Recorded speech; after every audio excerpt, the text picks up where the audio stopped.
당신의 미소에 마법같은 변화가 일어납니다. 안녕하세요. 오지교정TV 교정 전문의 오지연 원장입니다. 오늘은 우리 교정 중에 절대로 하면 안 되는 습관에 대해서 설명을 드리도록 하겠습니다.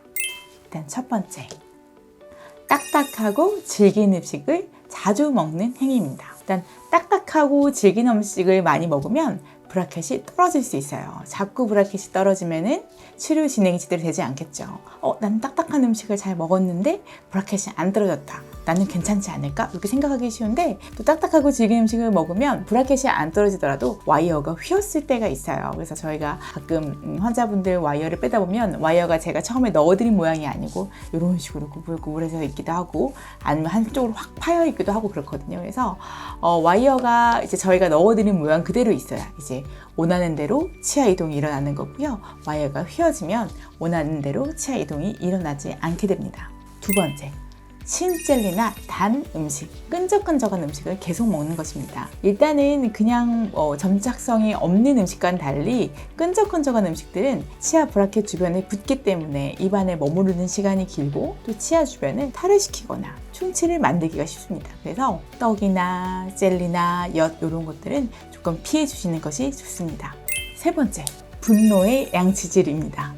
일단 우리가 교정 중에 양치질을 잘하라, 양치질 잘하라 계속 이제 저희가 잔소리를 하니까 사실은 양치질 잘해야지 하고 열심히 닦는 경우가 있습니다. 그런데 열심히는 닦되 살살살 닦아야 됩니다. 그 이유는 뭐냐면 우리가 보통은 이제 위아래를 회전법을 써서 양치질을 하게 되지만 교정 중에는 브라켓이랑 와이어가 이렇게 들어가 있기 때문에 옆으로 이제 횡머법을 쓰게 됩니다. 그런데 만약에 횡머법으로 분노 양치질을 세게 하면은 치아와 브라켓 주변은 괜찮지만 만약에 잇몸 라인까지 그렇게 해버린다면 잇몸 자체가 이제 손상을 받게 됩니다. 그러면 잇몸이 나빠질 수가 있기 때문에 오히려 치아 건강이 좋지 않게 됩니다. 그래서 가끔 너무 깔끔하신 분들 중에 분노 양치질을 너무 자주 해가지고 오히려 치은 퇴축을 가져온다든지 잇몸 손상을 가져오는 경우가 있습니다. 그래서 양치질을 할 때는 브라켓과 치아 주변은 조금 세게 닦아도 괜찮지만 잇몸 주변을 닦을 때는 부드러운 칫솔로 살살 닦아서 잇몸 마사지를 해주듯이 그렇게 닦아주시는 것이 치아 건강에 도움이 됩니다. 네 번째, 교정치료 내온 약속 펑크입니다. 우리가 이제 교정 진료를 하다 보면은 사실은 우리가 한 달에 한 번씩 보통 오게 되죠. 그런데 이 약속 날짜를 지켜서 오는 게 사실은 쉽지는 않아요. 그렇지만 보통 대부분의 환자분들이 되게 꼬박꼬박 잘 오고 계시는데요. 만약에 내가 내온 약속을 가기 귀찮다거나 아니면 급한 일이 생겼다 이런 식으로 해가지고 자꾸 펑크를 내게 된다면 제대로 된 교정 치료를 할 수가 없습니다. 그 이유는 뭐냐면 저희가 내연 간격을 정해드린 데에는 다 이유가 있습니다.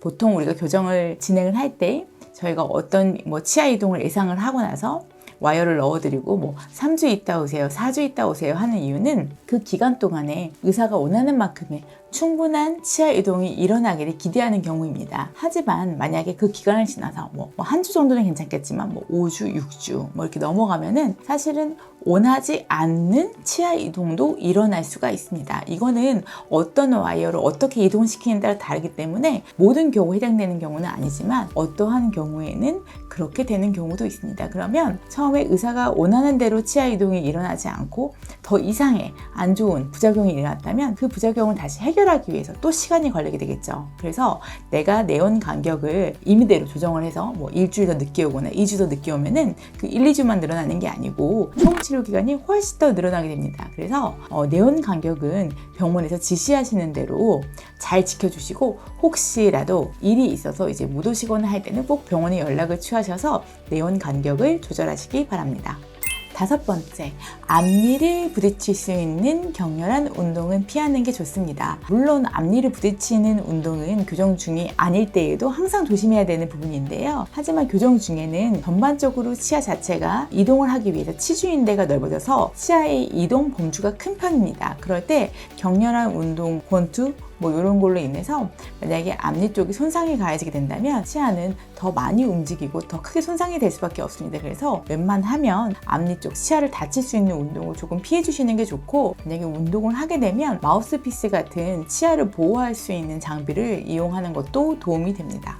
원장님, 그러면 만약에 내가 이제 교정 치료의 약속 시간을 딜레이 됐었을 때 아니면 이제 연기를 했었을 때 어느 정도 이상 딜레이 됐었을 때는 아예 처음부터 다시 한다고 생각을 해야 되나요? 뭐 예를 들면 내가 외국에 가거나 이랬을 때 뭐 3개월이나 6개월 정도 있다 오는 경우도 있고 실제로 이제 교환학생을 가더라도 한 학기 정도면 6개월 정도 갈 수가 있는데 그런 경우에는 어떻게 해야 됩니까? 만약에 교정치료가 남은 기간이 얼마 안 되면 사실 조금 원래 목표가 99점이라고 하면 100점짜리 치료는 없으니까 한 뭐 85점 정도에서 마무리를 하고 그 유학을 가시는 경우도 있고, 아니면 유학 갔다 이제 돌아오시게 되는 경우에는 그 유학 기간 동안에 부작용이 일어나지 않도록, 진도는 안 나가지만 부작용이 일어나지 않게 하는 그 상태를 유지하는 와이어를 넣은 채로 다녀오시게 됩니다. 그래서 만약 그런 경우에는 그 중간에 브라켓이 안 떨어지고 양치질만 잘 되면은 부작용이 크게 없게 유지가 되게 됩니다.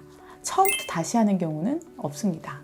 오늘 여기까지 이제 교정 치료 중에 절대 하시면 안 되는 습관이나 뭐 약속 변경 이런 거에 대해 설명을 드렸는데요. 더 궁금하신 점 있으시면 댓글 달아주세요. 다음에 더 좋은 콘텐츠로 찾아뵙겠습니다. 감사합니다.